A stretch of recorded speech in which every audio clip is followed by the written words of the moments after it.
তো প্রথম তো ভেবেছিলাম যে পায়ে লেগেছে, তো এখন বুঝতে পারলাম যে না, পায়েটা মানে কন্ডিশনটা দেখে বুঝতেই পারছি একদম সোজা হতে পারছে না, উল্টে। হ্যালো বন্ধুরা, গুড মর্নিং সবাইকে। আজকে একটা মানে এমন একটা ভিডিও নিয়ে তোমাদের সামনে আমি দেখাতে এলাম যে মানে মনটা খুবই দুঃখ লাগছে, তাই তোমাদের সঙ্গে একটু ভাবলাম শেয়ার করি। জানি এর কোনো সলিউশন কিছু নেই, যদিও বা থেকে থাকে, যদি কেউ জেনে থাকো আমাকে কমেন্টে জানিও। আমার যতদূর করার আমি ততদূর করছি।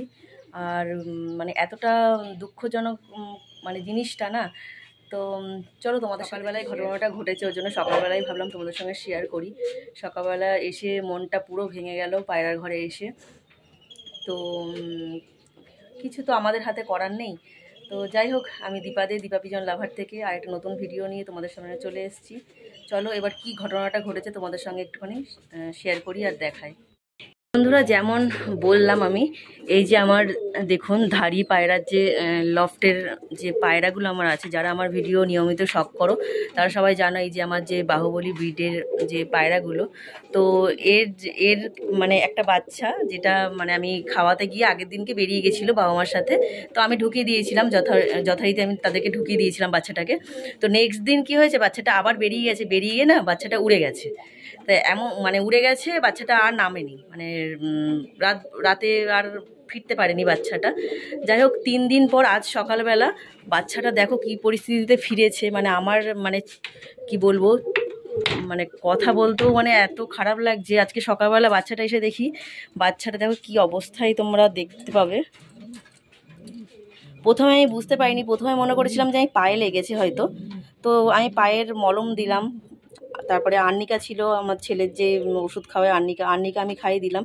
তখন একটুখানি মানে হালকা দাঁড়াতে পারছিল, দাঁড়াতে পড়ে যাচ্ছিল। এখন দেখছি একদমই দাঁড়াতে পারছে না, পায়েটা বেঁচে আছে।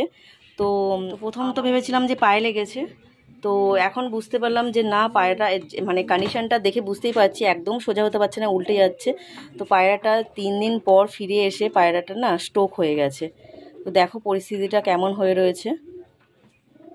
তো এমন পরিস্থিতি মানে কার না খারাপ লাগে বলো, জলজান্ত একটা এত বড় বাচ্চা। দেখো মানে যতবারই আমি উল্টে দেবো না কেন, ও না এরকম দেখো কাত হয়ে, দেখো দেখো কেমন পরিস্থিতি হয়েছে, বারবার উল্টে যাচ্ছে। তো পায়রাটার স্ট্রোক হয়ে গেছে বন্ধুরা। মানে কেমন একটা মানে মাইন্ডে এত আরও বেশি খারাপ লাগছে যে মানে বাড়ি থেকে চলে গেল, 3 দিন পর ফিরে এলো, বাড়িতে এসেই ওর জীবনটা এখানেই ত্যাগ করবে।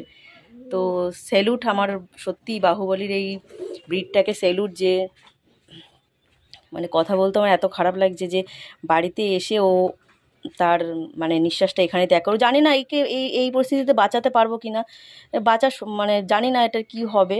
এখন তো খাইয়ে দিতে হবে, সব কিছু করে দিতে হবে। তো এই একটা মানে আজকে তোমাদের সঙ্গে দুঃখের ভিডিও শেয়ার করলাম। তো যদি এর কিছু মানে উপায় থাকে তো আমাকে প্লিজ কমেন্টে জানিও, যদি কারোর জানা থাকে। আমার জানা নেই, ঠিক আছে। মানে এতটাই কষ্ট পাচ্ছে ও, সেই কষ্টতে আমার মনে হয় তো এই কষ্ট পাওয়ার থেকে চলে যাওয়া ভালো। জানি না কি হবে, কতক্ষণ থাকবে। তো এটাই তোমাদের সঙ্গে আমি আজকে একটু শেয়ার করলাম। সকালবেলা ছাদে এসে আজকের সকালটা খুবই মানে খারাপের মধ্যে দিয়ে আমার মনটা যাচ্ছে। তো বন্ধুরা, এই সকালবেলা এই ছাদে এসে এই পরিস্থিতি দেখে ভাবলাম তোমাদের সঙ্গে একটু শেয়ার করি। যদি কারোর কিছু জানা থাকে তো কমেন্টে জানিও। তো কি বলবো আর, জানি না কি হবে। তো সবাই সবার পায়রাকে খুব ভালো রেখো, টেক কেয়ার করো। আসছি নতুন একটা ভিডিও নিয়ে, ততক্ষণের জন্য বাই।